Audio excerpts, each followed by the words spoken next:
Yo, what's up guys? Welcome back to another video. Long time no see. Today I have a video of a brand guide here. I just want to do a quick gameplay review, show you guys how OP brand is, and just give you a lot of tips that I have been using. I've been abusing this champ, playing him a lot. I hit Challenger playing him just recently. I just one-tricking him for fun. And I'm going to be showing you guys how you can do it too. It's going to be a bit of a different video. I'm going to save you guys time a bit. We're not going to just let it play all the way through. I will be skipping forward a bit. See how I press like that and that and that. That just skips it forward, what, 5 seconds? Just so you know, okay? Like, I'm just going to be pathing down this game if you're wondering, because I have a double range bot lane, so I need to protect them from Leona's engage, and I want to fight bot in a 3v3, as well as also being able to play for dragon if nothing's happening. So I'm just clearing here, you guys don't need to see that. If you need a clear guide, just search out brand full clear guide. There'll be a lot of good people out there with good clears. But yeah, we're just pathing down here. You always want a full clear and brand. Don't try to make this champ overcomplicated. You're so strong with gold. You just scale really well, and you also farm really fast once you get your faded ashes. The first clear is quite slow. The difference between Brand and Zyra is like the first clear, right? Like Zyra's first clear is really broken, but Brand's first clear is pretty slow. But yeah, I would say Brand's a lot better at fighting, but you don't have the option to sort of just go lane with your bot like Zyra does because you'll finish before 3 minutes. But yeah, here, I'll show you guys the little thing I do here is I have Electrocute, and your passive counts towards that, so you only need to auto and cast one spell to proc Electrocute. So here I flash auto either Jin, and that procs Electrocute, you'll see. See how it procs Electrocute? Plus it also proc Cheap Shot. If I hit that Q on the Leona there, it would have been a free kill. Unfortunately, I miss it. And I quickly pick up the Scuttle Crab here, and then we head to a topside basing, grabbing our Faded Ashes Dark Seal, and then we find Talon in our jungle here. We just W Smite there, important little mechanic. That's pretty much your smite. If you can E and then W smite, because your W does bonus damage while they're on fire, right? It's really important. But yeah, we just do Raptors here as well as collecting a bit of mid XP on the way. Hovering slightly as you can see. And we're just pathing down. This is all you want to do. Like, it's very, very simple. You just want to find ways to impact the bot lane early game. Or whatever lane you're pathing to. Say it's an aggressive or good setup top lane, like 2 bruises type thing that can snowball, then you want to be playing for that lane. Looks like my bot lane gets killed by the Xerath ult. Not much we can do about that here. I can't really get much done here because Leon checks the bush before my E even comes up, so yeah, this is a bit rough. If I QW the Jin, I probably could have killed him. Like, it just kind of unlucky we don't kill anyone there, but that's fine. Not every single play you go for is going to work out right. As long as you're putting yourself in a position where you're not able to die when you misplay, then it's generally going to be fine for the game, right? So here we just do Dragon because they're all 1 HP, plus they have to base, plus there's nothing else for us to do. And we get Dragon here. I think we can either base here. I think I base here because my top lane is not having any presence right now because he has to base. But if I think my top had pushed there, then I think it's a very good option to cross for grubs. Why, you might ask? Because we're level 6, okay? And we already have our item, Faded Ashes, Dark Seal, we're strong. But it's a bit hard to cross mid there since they have a range mid. We might get poked, and their top might fight us. They have a Zac, so it's kind of hard. But yeah, just to give you guys an option, potentially you can just go to grubs there as a cross. But yeah, we're just clearing down here as efficiently as possible. Going for our wolves. And our Gromp. And then after Gromp, the whole time this game, I've been wanting to play around bot, and just remember, even though if your bot dies, you're still going to have opportunities. Like, look, see, this is the whole idea with pathing bot. You want to protect your bot lane. And here, see how I just don't overcomplicate the gank? I just go for the support, because she's going to be the free kill. You always want to be pathing to get your free kill. That's your idea.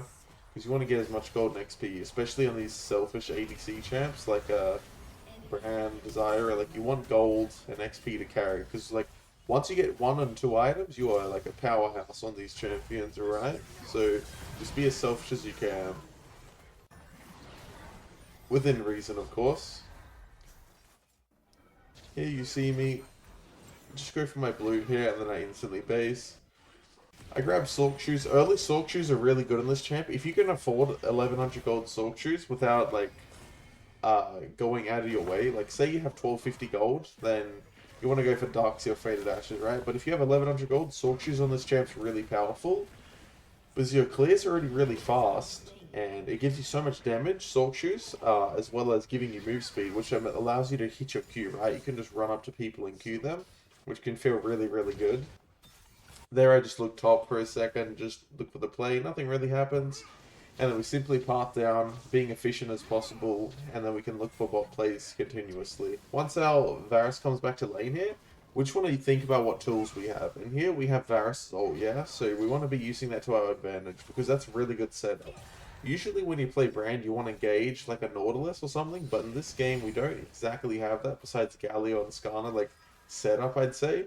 But we can still use different tools, right? So you want to be adaptable. This game I have Senna W, which isn't that reliable, but Varus ult is pretty reliable, so playing a Varus level 6 timer for the bot lane is going to be really good here. It doesn't look like anything really happens with that, but we're just still thinking about that. It's really important. Here, we QE, flash, so you Q, then flash, then E on the Xerath, and then we buffer it through his E.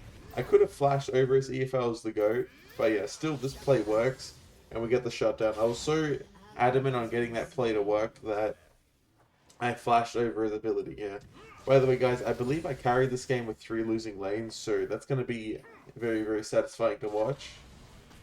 It's pretty much me against the world. So, yeah, I just can't really do much here. I don't have mana. This is the problem sometimes with Bran. If you fight in lanes for more than 1 or 2 combos, you run out of mana. So the way you want to combat that is as much of the time as possible, you want to be in the jungle, getting your mana back, right? Because you know the jungle pet, it gives you your mana back, like increased mana regen based off your missing mana or something like that. So it's very, very useful. Here, we just pathing it down yet again, sequencing our camps.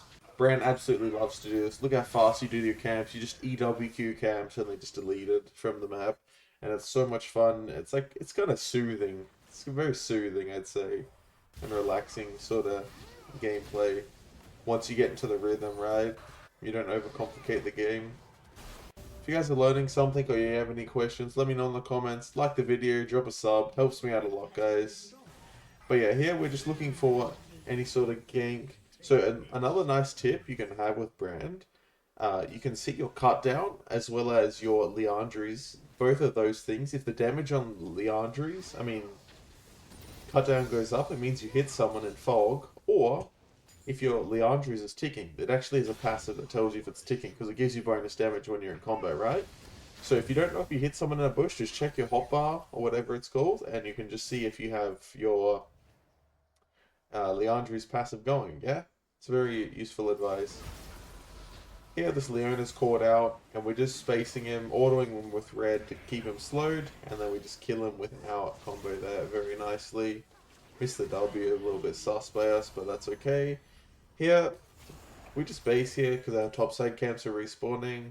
Jokes we don't because our Krogs are going to respawn a little bit, but we may as well do our blue and then look for more. And then it looks like Jin is making a very aggressive sort of play on this Varus. So we go and combo this guy, pick up the free kill, which is awesome.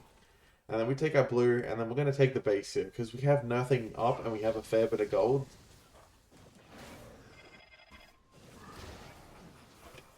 So it's a pretty good time to just base, and I thought Xerath was going to steal my ult there. It would have been quite sad.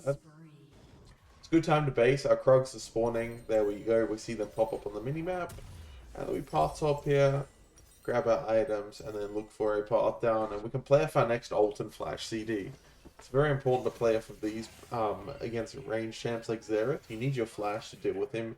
Because one of Brand's weaknesses is the fact that you do get outranged by a lot of champions that obviously have range. Syndra, Xerath, sometimes Orianna, things like this, just control mages. Some ADCs can be quite annoying, but yeah, you just need to be able to navigate as well as possible.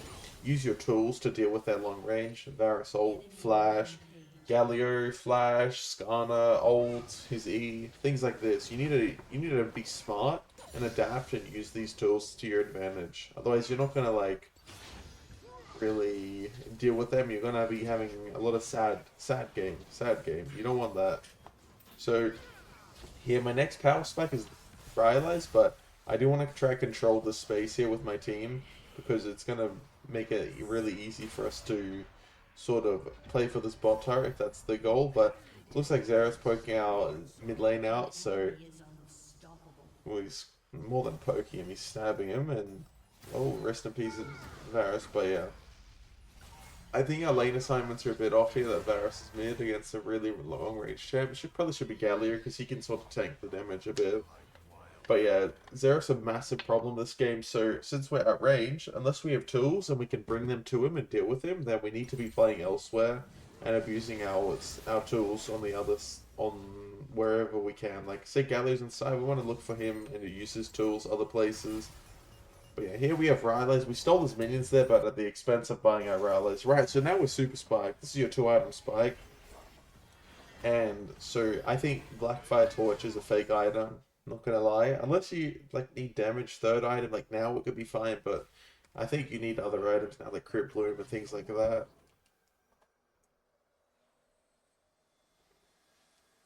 But here I have free time before my camp spawns, so I'm just looking for opportunities potentially.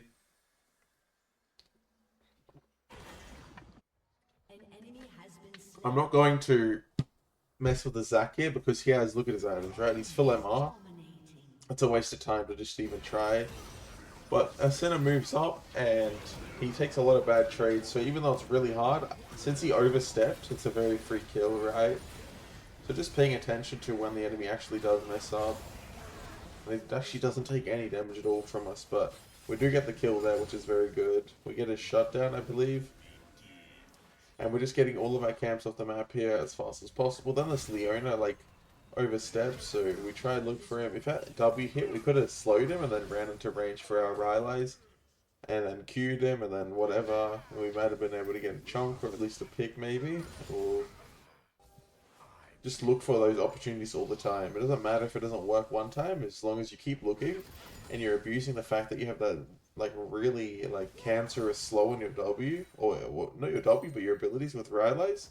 It's very important.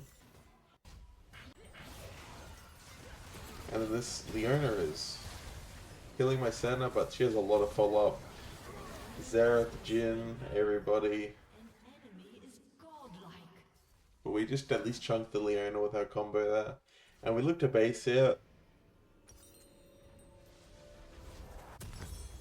Since we are playing with 3 losing lanes here, guys, we go for the Magi's because, one, movement speed's really OP this game. They have a lot of skill shots and things we need to avoid.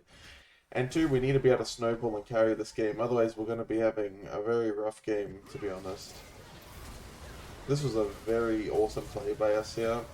We flashed over Xerath's combo into the ability to kill the Leona. And then look at this Skarner here.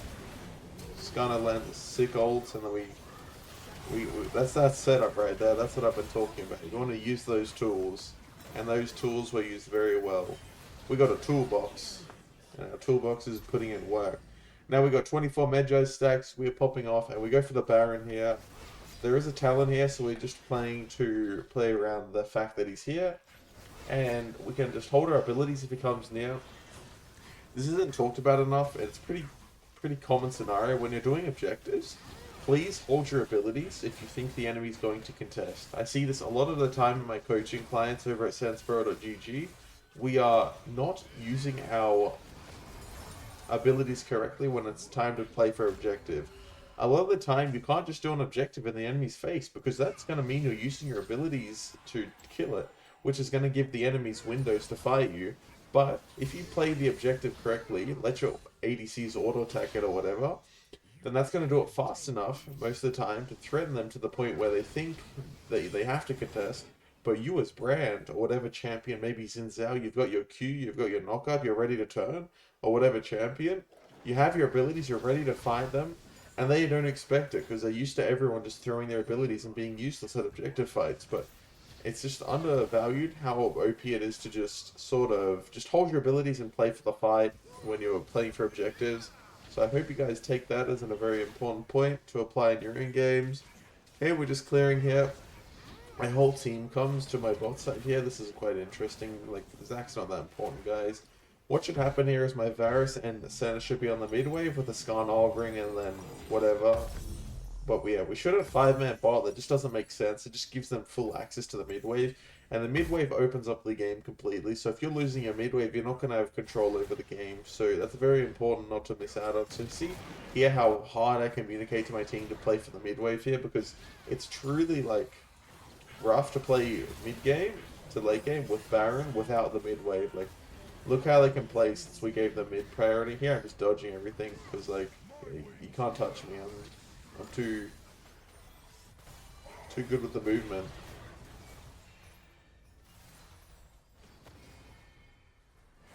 But yeah, I'm just picking to defend all the lanes because our Varus and Senna entered. But it's important we're not compensating and dying. Here, I'm just trying to poke the enemy out while not getting poked myself and dying type thing. But yeah, we're just defending here. Blah, blah, blah. We got Void Stuff and 400 gold. And we'll have a look what happens here. My Senna face checks, which is quite illegal when we don't have vision. It should be someone tanky face checking, probably Skarner. Imagine I got my ult off there, we would have killed everyone really easily, but unfortunately I got stunned as I pressed my ult, so before I got in range to buffer it, it didn't go off, so that sucks, but we don't really get the best of ult there, trying to use it as slow. It's not the best idea, but we do get to play our range with the Zac. See how I'm tethering this Zera? Like, I'm playing at my max range while fighting the Zac. I'm just really away. And then I'm able to cancel his ult, I believe, here by just knowing his range. But yeah, I'm fighting one champ, but I've sort of in my head, you need to have circles around the enemy champions of their range. And you might not understand fully if you're sort of lower rank trying to improve what sort of range champions have. But what you can do is you can go into practice tool or whatever and just hover over their abilities and just get a feel for it. Because this is really important for your learning how to position. You need to understand what champions can hit you and can't hit you at certain ranges. So this way you can sort of position in sweet spots sometimes that is going to allow you to avoid a lot of getting hit and make it easier for you to not have to like ego dodge people type thing. Otherwise you're just going to get hit right and die eventually. But I'd say it's really important to understand people's ranges. A lot of people undervalue that.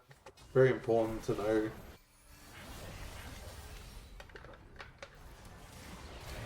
See here, we don't want to walk in through here. This is that's a choke right there. And the enemy have the ability to hold the choke. Why? They have Jin, Leona, Zera. You cannot walk into those champions and Zaxxon like hidden somewhere ready to engage, right? How we fight is we have to get them to walk into us, right? Where they don't expect it. So, or either they're on mid-wave, right, and I flash in and set up a really nice engage type thing. But yeah, I really need to have engage on this Xerath and Jhin, otherwise they're just going to be poking our team out and killing them across the screen, right? It makes the game really hard to play. Here I have flash up and I'm ready to look for a flash play. So you want to get really good at this where you can Q flash people.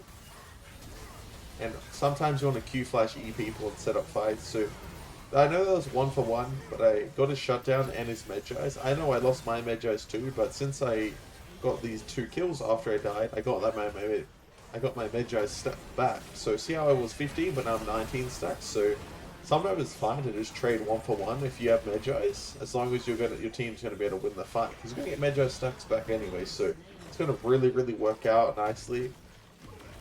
So Skarner is just 1v1ing this guy. I'll speed this up 5 seconds later. Look at this in just 2 tanks. That's 5 seconds, speed up 10 seconds. Oh, he's not dead still. Still not dead. And Skarner should be able to get the kill, and bomb. Yeah, there we go. So that fight was pretty good because any sort of even trades when you're ahead is really bad because they're ahead, right? And they're going 50-50. But they're ahead, so they should be going in their favor all the time. So since we're going 50-50, we're getting gold and that we're going to get stronger. While they're also getting gold and stronger, but they're going to peak out, right? They're going to get full build. And then we're going to catch up, right? And we'll then be the same strength. So it's not like they're going to be ahead anymore. So even trades for us, I think that wasn't even even. That was like in our favor, right? Like we got an extra kill and we got shutdown. So you get what I'm trying to say?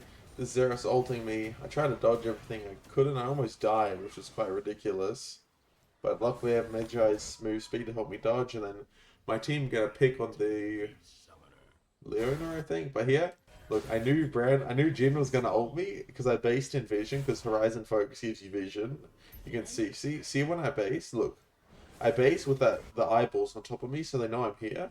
And I knew Jin, he's like a sneaky guy, but I'm more sneaky. And then Jin tried to ult me, and he didn't even get the kill. He's so confused. But yeah, that's just being aware of what the enemy is going to do, and you own yourself. So here, our team kills the owner, and we look for a fight on the Baron here. And we pick up the Zac here. Okay, here is really important. This is the banana bush, or the elbow bush I like to call it. This is the bush of death. You cannot walk into this bush. You should really pink that ward whenever you can. You can use the fog on it, and you can just kill these guys. Like, I just want to re-emphasize this. This bush right here, you need to have control over this bush. Look at, they try to check it, and I stand out of the way, because that's where they're going to check it, right? But I already know that. And these players aren't dumb. This is like Challenger on my server. I mean, it's O, so it's not the best server, but you get the point I'm trying to make. That bush is really important, as well as putting a pink in the pit. So those are your two pink locations if you're ever wondering how I should use my pink. Think of banana bush and Baron pit. Those are my my favorite pinks. Same setup on the other side, of course. And here we are just looking for this Talon. Unfortunately, we can't get it, but we chase him out so we get control back. And then I have Zhonya's now. It's very important that I have Zhonya's, and I know that. So I can use myself as bait to set up things. And then full combo, then Zhonya's, and then wait for my team to follow up while they're all slowed and burning to death. And they just blown up. Yeah, we just get the pink wards. We're getting vision control with the Scuttle Crab, clearing the wards. And we're just sieging mid now. See, this is how we play the game, right? We have push, and then Skarner's blocking all their poke. And then they eventually fold and go in. I just Zhonya's there because I don't want to get one shot somehow. Just being very precautionary. Maybe Talon would full combo me with Talon, Leona combo, I don't know. Maybe could have been a better time. But yeah, we kill everyone, get the Jin there. This is just how our comp should operate, right? Front to back, using our setup, like Galio and Skarner setting us up. Yeah, we killed the Zac there, very awesome, and we ace them, and we end the game here. I hope you guys learned something. If you want to get coached by me, join Sensbro.gg. There's another coach in there called Champfire. He's really, really good at the game. He's hit rank 1 multiple times. If you guys learn anything, or you want to know anything, let me know in the comments, or you want any other guides, let me know. Otherwise, just drop a like, drop a sub, and enjoy the rest of your days, guys. Here we end the game. Peace, peace, peace. And I die. Unfortunately, we're on my KDA. Peace, peace, peace, guys. Good luck in your games. Boom.